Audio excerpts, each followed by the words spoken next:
Et voilà, c'est la dernière scène du Sierra Food Forum de cette deuxième édition d'Omnivore Nord. On finit avec un grand moment, un beau moment, avec plein de choses. On est plein sur scène, ça fait plaisir.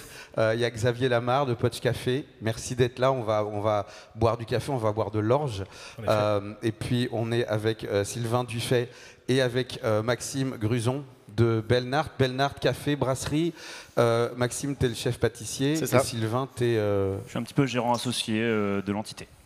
Juste pour qu'on cadre tout ça, avant qu'on parte sur le café, avant qu'on parte sur ce que Maxime va nous préparer, Belnart, tu peux nous dire ce que c'est? C'est à la fois une brasserie, à la fois un café, à la fois un endroit où on mange, où on boit? Exactement. Alors, la brasserie Belnart, on est situé à Bailleul, d'ailleurs qui est candidate à la Cité de la bière. Donc, l'histoire a démarré il y a à peu près 5 ans, avec Julien et Pierre Benoît, mes deux associés et amis d'enfance. Voilà, pour conviction de brasser une bière à Bailleul, parce qu'on est natif de là-bas. Nos bières sont bio et issues de produits majoritairement locaux. C'est vraiment quelque chose qui nous tient à cœur. En suivant, on a ouvert le café, du coup, il y a une année après, donc en 2018, avec la volonté de proposer nos bières en direct et avec des produits locaux et bien faits. Donc, je ne sais pas si c'est bien. Si, et donc parmi ces produits bien faits et locaux, il y a évidemment les produits que Xavier propose. Xavier, tu nous dis ce que c'est Poch Café. Après, on va expliquer comment il se passe quoi, comment là-bas ton café est en train d'être utilisé pour faire, je crois, un opéra. Maxime va nous l'expliquer. Mais Poch Café, c'est quoi?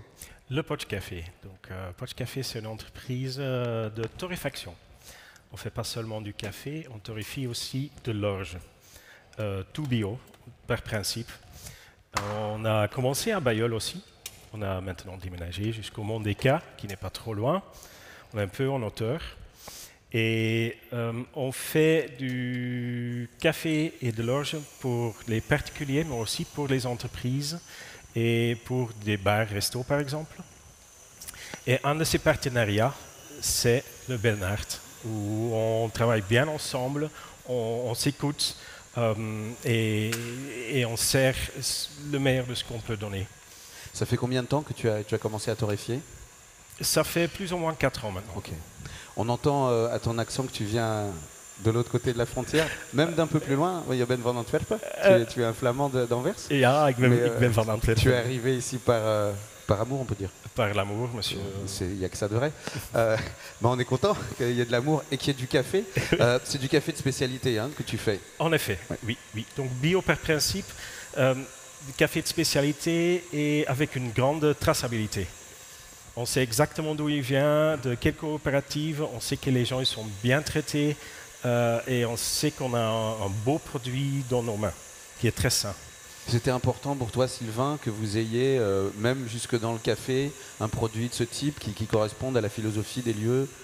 Exactement. Enfin voilà, ça a tout de suite matché avec Xavier, que ce soit pour le biologique, le local, le fait qu'il veille à son sourcing, que les personnes avec qui il bosse soient bien traitées, parce qu'on sait qu'il y a beaucoup de dérives dans ce milieu-là. J'ai bossé très longtemps dans l'industrie et notamment aussi du café, avant de me lancer dans l'histoire Belnart. Et du coup, c'était une chose qui me tenait à cœur, et même en discutant avec Xavier, ça a tout de suite plutôt bien matché. Et voilà, c'était important pour nous de bosser avec Xavier sur le café notamment. Donc du café, on en boit chez Belnart. On s'en sert aussi en cuisine. Maxime, toi, tu es chef pâtissier. C'est ça. Il y a un chef salé, et puis il y a toi. Tu utilises là maintenant le café de Xavier pour préparer quoi? C'est ça, je nous prépare un petit opéra. Donc j'utilise le café, mais aussi l'orge torréfiée de Xavier. Donc là, je nous ai fait en base un biscuit Joconde, qui est le biscuit traditionnel de l'opéra. Une crème au beurre café, avec un café éthiopien qui va être assez léger, qui ne va pas prendre le dessus sur l'orge. Donc pour améliorer cette crème au beurre, j'ai fait un sirop infusé au café. Donc pour faire cette infusion, j'ai fait un espresso que j'ai mis dans mon sirop à la fin de l'ébullition pour éviter que le café sorte une amertume. Qui va être... voilà. Et pour l'orge, j'ai fait mon sirop avec l'orge concassée dedans, que j'ai filtré. Voilà. Torréfier de l'orge, pendant que Maxime continue à monter les opéras qu'on va pouvoir déguster, torréfier de l'orge, c'est quelque chose de traditionnel, c'est une idée à toi pour cette utilisation-là, hein, qui consiste non pas à faire du mal de bière, mais à faire une boisson. Donc en effet, l'orge, c'est une boisson l'orge torréfiée même, c'est une boisson qui existe depuis très longtemps. Donc on n'invente rien de nouveau. Nos ancêtres, depuis des milliers d'années, ils buvaient déjà de l'orge torréfiée. Et par exemple, avec la conception de Poch Café, on voulait donc avoir du café, mais aussi quelque chose de très local. Et on est allé creuser dans le passé. Et donc il y a l'orge, mais il y a aussi autre chose. Tu peux en fait avoir toute une gamme de céréales torréfiées qui vont avoir un petit goût sucré. Bien sûr, avec la réaction de Maillard et la caramélisation, qui vont avoir donc tous ces goûts de noix, de caramel. Tout ça s'est développé dans cette boisson-là. Et bien sûr, il y a avec l'orge aussi des accents sur le café même. Donc c'est pour nous un véritable alternatif. Tu vas nous en faire la démonstration? Tu m'as dit que tu allais nous préparer une boisson à l'orge. Ah, en effet. Donc, je vais faire un aéropress. J'ai choisi cette méthode aujourd'hui parce que tu peux en effet faire tout ce que tu veux avec.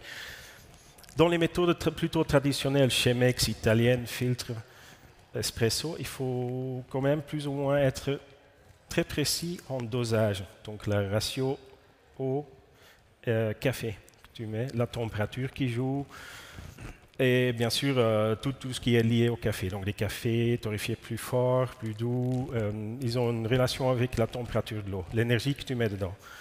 Là, j'ai choisi l'aéropress parce que tu peux aussi très bien faire de l'orge avec. Donc en gros, on va un peu réchauffer l'eau.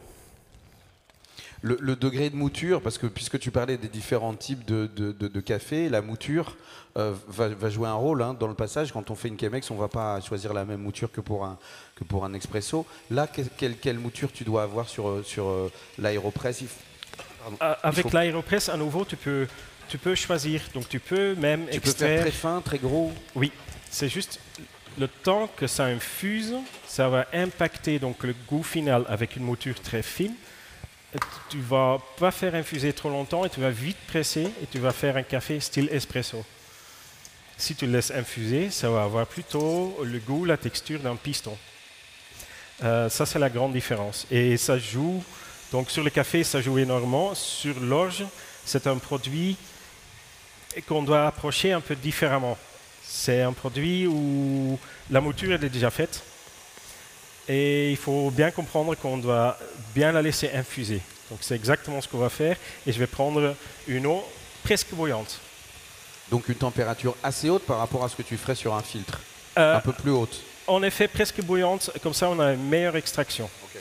Après, j'ai préparé là juste un dosage. Donc je vais prendre une ratio 1/14. Ça veut dire 1 g d'orge sur 14 g d'eau.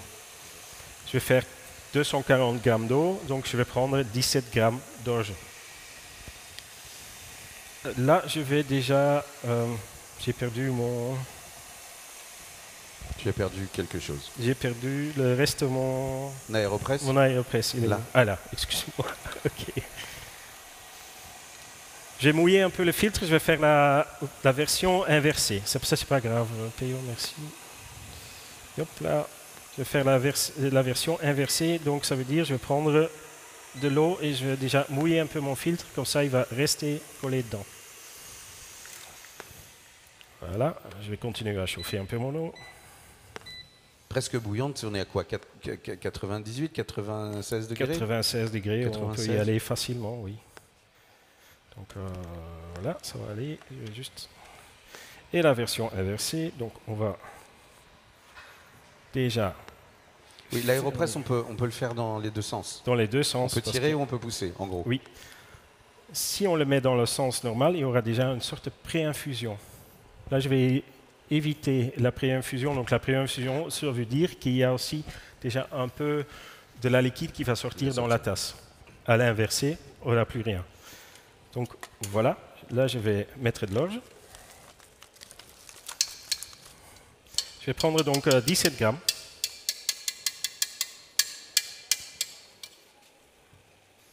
Et Péo, j'aimerais bien que vous goûtez après, si ça va. Ouais, c'est prévu, bien sûr. Ok. Tu me l'as dit. Mais moi, je veux goûter. Ok. Voilà, j'ai mis un tout petit peu plus. Donc, une astuce, c'est de faire bouillir de l'eau et après laisser refroidir quelques secondes. Ça va assez vite. Ça redescend vite hein, quand on est en ébullition. Voilà.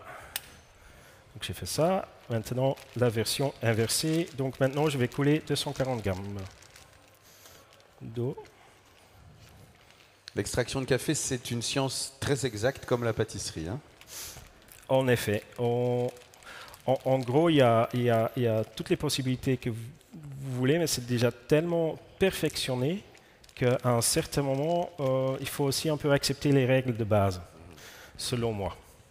Après, tout le monde fait ce qu'il veut, tout le monde boit son café comme il veut. Là, j'ai mis de l'eau. Je vais un peu touiller dedans. Comme ça, il y a une bonne extraction. Et là, il faut qu'on attende un tout petit peu. On va être sur un temps d'infusion de quoi? Prenons là plus ou moins 2 minutes. 2 minutes. On va faire assez court. Est-ce que je peux sentir mais l'orge de départ? Je suis très curieux. Merci beaucoup. Tu utilises ton blend classique ou ou c'est avec orge et chicorée. Je sais que tu fais des blends des fois avec. Oui, là j'ai la version avec la chicorée pour donner. Je le remets là. Hein. Oui, qui donne un tout petit peu plus de peps, la chicorée. C'est dans quelle proportion là, l'orge et la chicorée? C'est mon secret. C'est un secret, ok, on dit. Plus ou moins 15% de chicorée. C'est juste pour apporter une touche, c'est surtout l'orge qui est là en fait. Oui, l'orge c'est le produit porteur. Okay. Donc on peut imaginer, j'ai déjà fait de l'orge avec de la noisette dedans, du vrai noisette. Là je suis en route de développer encore d'autres recettes là-dessus. Je vise de plus en plus sur l'orge, j'adore le café, c'est un magnifique produit. Avec une petite hésitation si c'est vraiment le futur dans nos boissons. Vous allez voir, vous allez goûter qu'on rapproche vraiment le café et en même temps c'est complètement une autre boisson parce qu'à la base c'est un autre produit. L'intérêt c'est que ça vient d'ici, que ça n'a pas traversé la moitié de la planète et que même si tu prêtes une grande attention toi, malheureusement la plupart des producteurs de café à l'humain ne le font pas et qu'on entretient un système aussi. Pas toi, hein, mais... On oublie aussi peut-être qu'on aurait dû le redire depuis le début parce que le café de spécialité ça reste un produit de niche. Pour le décrire comme ça c'est le café de qualité en fait, mais ça reste très marginal et malheureusement ça devrait être la seule chose qu'on devrait boire en fait, le café de spécialité. Si on boit du café. Il y a énormément d'abus, on le sait tous. Le café industrialisé, on ne sait pas toujours d'où il vient. Et donc, on fait vraiment le choix, le café de spécialité, d'aller dans la transparence totale. Et donc, comme ça, on sait d'où il vient, quel produit on a dans nos mains. Et par exemple, sur les paquets, on le voit, s'il y a déjà juste le terme 100% Arabica et plus rien, on peut avoir des doutes. Déjà, d'où il vient, c'est quelle coopérative, est-ce qu'il y a quelque chose qui ne va pas, à quel prix, qu'est-ce qu'ils ont payé, on ne sait pas trop. Donc, je préfère être dans la transparence et aussi, par exemple, mettre une date de torréfaction dessus, parce que la torréfaction, on le fait bien, et après, tu as quand même un produit qui est assez vivant et qui a assez de volatile dedans. Et ces arômes et ces goûts, ils vont s'étouffer à un certain moment. Et la meilleure façon de le boire, c'est, après torréfaction, on le laisse reposer pendant 1 semaine. Et après, c'est buvable pendant 6, 7, 8 semaines. Et après, ça commence un peu à perdre son goût, un peu à s'étouffer. C'est facile de faire ce sourcing. Je te pose la question en connaissant la réponse. Parce que la majorité du café, il est acheté par des grossistes. On sait, le plus grand entrepôt de café d'Europe, il est chez nous, il est à Anvers, où on achète sans savoir ce qu'on achète. Toi, tu arrives à faire ce sourcing, comment? Ça demande beaucoup d'efforts. Et il y a quelques importateurs qui ont des très beaux valeurs. Et les torréfacteurs de café de spécialité, ils vont travailler avec eux. Je dois te dire nous, on a très peu accès à des cafés vraiment de volume, de gros volume. L'accès, il est très restricté même, donc je cherche même pas à trouver des cafés de moindre qualité en fait. Chez Belnart, on boit de l'orge comme ça, on boit les cafés de Poch Café, mais on boit aussi l'orge. On ne voit pas encore l'orge, Okay. mais c'est une discussion qu'on avait.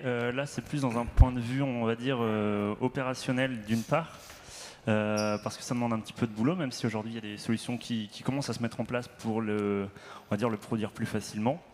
Et il y a aussi, sur le moment de la restauration, ça a demandé aussi, je pense, une bonne formation des équipes pour le mettre en avant. Parce que généralement, alors nous, on vise... Notre cuisine, elle est locale, elle est avec des bons produits, elle est assez simple. On fait de la restauration uniquement le midi. Le soir, on est vraiment plutôt axé pub. Du coup, les gens n'ont pas forcément le temps d'écouter un discours vis-à-vis comment on appelle ça, de l'orge. Mais voilà, c'est un projet qu'on a de le mettre un peu plus en avant, ou même sur des événements un petit peu ponctuels. Voilà. Et à part chez Belnart, où est-ce qu'on trouve ton café ? Un peu partout dans les Flandres, ouais. Dans les magasins, dans des bars, des restos. On est un peu de partout. On préfère travailler avec des gens qui mettent du sens dans leur boulot. Quoi. Là, je vais y passer. Méthode inversée, le plus facile, c'est en fait, prends la tasse, et voilà. Et là, on pousse pendant 30 secondes. Et vous allez voir que, en fait, la couleur et la texture, ça se rapproche très fortement du café. Donc là, on fait une extraction. Et en fait, il y a en bas du aéropress, il y a un petit filtre dedans. Donc il va quand même garder l'acide fine dans le réservoir. Donc on va avoir une texture qui est plutôt café, pas espresso. Je m'attendais à quelque chose de bêtement beaucoup plus clair.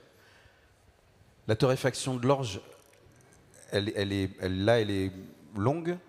Tu as été plutôt sur des accents forts. Elle est plus longue que celle du café. Après, moi, j'ai développé ma méthode où, en fait, à la base, j'applique vraiment la méthode du café pour torréfier de l'orge. Et à un certain moment, j'avais bien compris que le grain du café, même au milieu, il doit avoir presque la même couleur qu'à l'extérieur. Donc, avec l'orge, j'ai développé une méthode où, justement, tout ce grain-là, il a la même couleur partout.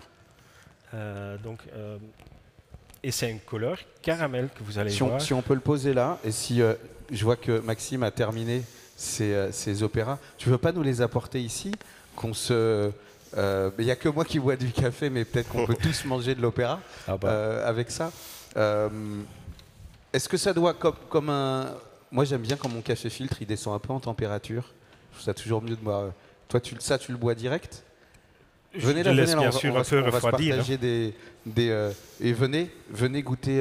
Vous arrivez bien à temps pour goûter ces merveilleux opéras. Approchez-vous. Moi, je suis le premier, j'attaque. Tu nous redis. On est sur un biscuit Joconde, une crème au beurre au café d'Éthiopie, donc un café qui est assez clair, qui n'a pas trop d'acidité, et un sirop au café du même café. Qui est le café que vous avez là. Sur le côté si vous voulez bien, comme ça on a la caméra. Merci. Et une ganache montée au chocolat Criollo, donc qui est un chocolat qui est assez recherché dans le monde de la pâtisserie. On est sur 5% de la production mondiale. On est sur un producteur au Pérou, donc on a un chocolat qui tient avec nos valeurs. Voilà. C'est merveilleux. On est là avec notre public le plus fidèle, nos deux meilleurs membres du public pour finir cette soirée. Merci à tous les trois. Merci Sylvain, merci Xavier, merci Maxime pour tout ça. On se retrouve autour d'un café. J'espère encore l'année prochaine avec Poch Café. On vient au Belnart. C'était la fin de ces 3 jours. Merci les gars. Je ne vais pas faire applaudir, mais vous savez que c'est de tout cœur, Elsa.